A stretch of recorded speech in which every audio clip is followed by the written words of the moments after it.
Hello everyone, हमारा topic चल रहा है बीएससी पार्ट 2 में पेपर 3 यूनिट 1 थर्मोडायनेमिक्स। उसमें आज हम पढ़ते हैं ऊष्माधारिता, हीट कैपेसिटी। किसी पदार्थ के ताप को 1 डिग्री बढ़ाने के लिए आवश्यक ऊष्मा उस पदार्थ की ऊष्माधारिता कहलाती है। चूँकि यह ताप पर निर्भर करती है तथा इसके मान भिन्न भिन्न तापों पर भिन्न भिन्न होते हैं, इसलिए इसे मीन हीट कैपेसिटी कहा जाता है। यदि एक तंत्र को Q ऊष्मा दी जाती है तो माना कि उसका ताप T1 से T2 हो जाता है। तो C bar is T2 minus T1 is equal to C bar Q T2 minus T1। चूँकि ऊष्माधारिता ताप के साथ परिवर्तित होती है, अतः ऊष्माधारिता का यथार्थ मान ज्ञात करना हो तो T2 T1 का अंतर dt अनंत सूक्ष्म होना चाहिए।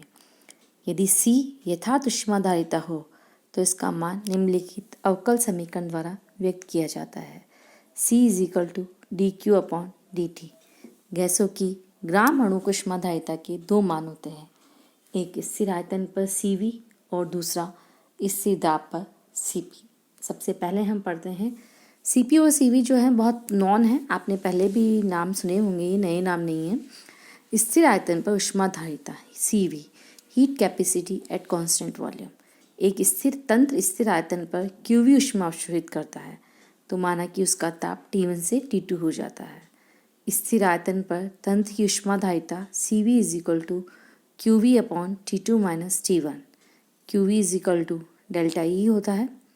अब यदि Q इज इक्वल टू 0 है तो delta E is equal to हो गया प्लस का W, या delta E minus W is equal to हो गया 0। समीकरण से स्पष्ट है कि तंत्र द्वारा कार्य करने पर तंत्र की आंतरिक ऊर्जा व्यय होगी। चक्रीय प्रक्रम में ऊर्जा परिवर्तन। यदि कोई प्रक्रम परिवर्तन की विभिन्न अवस्थाओं में गुजरते हुए मूल अवस्था में वापस आता है तो इससे पूरे चक्र की साइकिल में ऊर्जा परिवर्तन 0 होता है। Delta E is equal to 0। हम जानते हैं कि delta E is equal to होता है Q प्लस W। इस इक्वेशन में आपने डेल्टा E की जगह 0 पुट किया तो Q इज इक्वल टू हो गया माइनस W। चक्रीय प्रक्रम में जितनी ऊष्मा तंत्र द्वारा अवशोषित की जाती है उतनी ही ऊर्जा के तुल्य वर्क करता है। नेक्स्ट नोटेशन है आपका तंत्र की एंथैल्पी या पूर्ण ऊष्मा, हीट कंटेंट ऑफ सिस्टम या एंथैल्पी।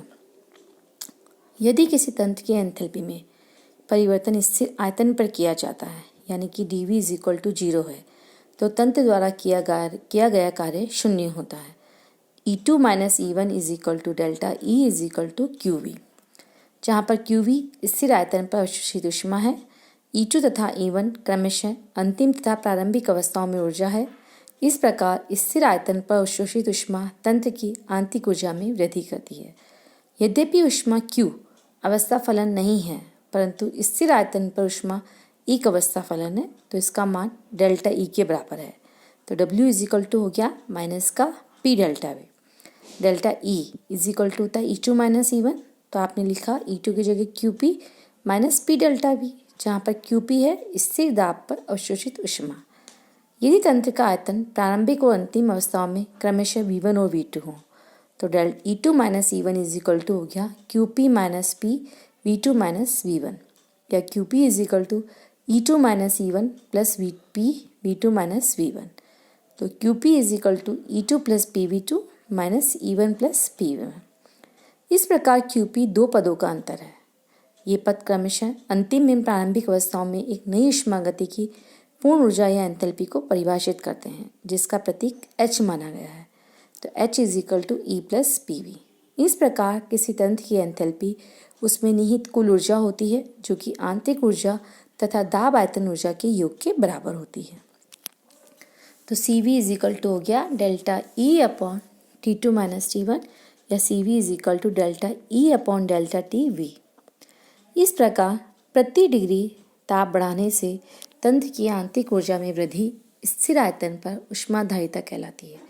दूसरे शब्दों में आंतरिक ऊर्जा में ताप के साथ परिवर्तन की दर स्थिर आयतन पर तंत्र की ऊष्माधारिता कहलाती है। अब आता है स्थिर दाब पर ऊष्माधारिता, heat capacity at constant pressure. एक तंत्र स्थिर दाब पर QP ऊष्मा अवशोषित करता है। इस प्रक्रम में तंत्र के ताप में वृद्धि माना कि T1 से T2 है तो तंत्र की स्थिर दाब पर ऊष्माधारिता Cp इज इक्वल टू होगा Qp upon T2 minus T1 या delta E plus P delta V T2 minus T1 से P बना। तो Qp is equal to delta E plus P delta V या Cp is equal to delta H upon T2 minus T1 या delta H upon delta T P। इस प्रकार प्रति degree ताप बढ़ाने से तंत्र की एंथैल्पी में वृद्धि स्थिर दाब पर ऊष्माधारिता कहलाती है। दूसरे शब्दों में एंथैल्पी में ताप के साथ परिवर्तन की दर स्थिर दाब पर ऊष्माधारिता कहलाती है। एक मोल पदार्थ की स्थिर दाब व स्थिर आयतन पर ऊष्माधारिताएं क्रमशः Cp व Cv द्वारा व्यक्त की जाती है।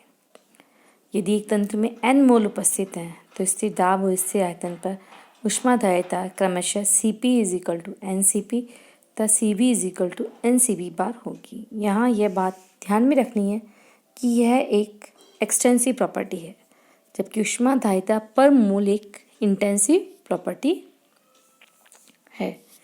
Cp और Cv में ऊष्मागतिकी संबंध। एक तंत्र के लिए Cp और Cv के मान समान नहीं होते हैं।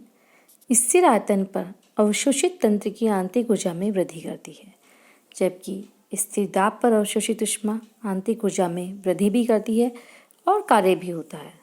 इसलिए ऊष्मा की समान मात्रा अवशोषित करने से स्थिर दाब पर ताप में वृद्धि कम और स्थिर आयतन पर ताप में वृद्धि अधिक होती है। इस प्रकार ताप में समान वृद्धि के लिए स्थिर आयतन की अपेक्षा स्थिर दाब पर अधिक ऊष्मा की आवश्यकता होगी।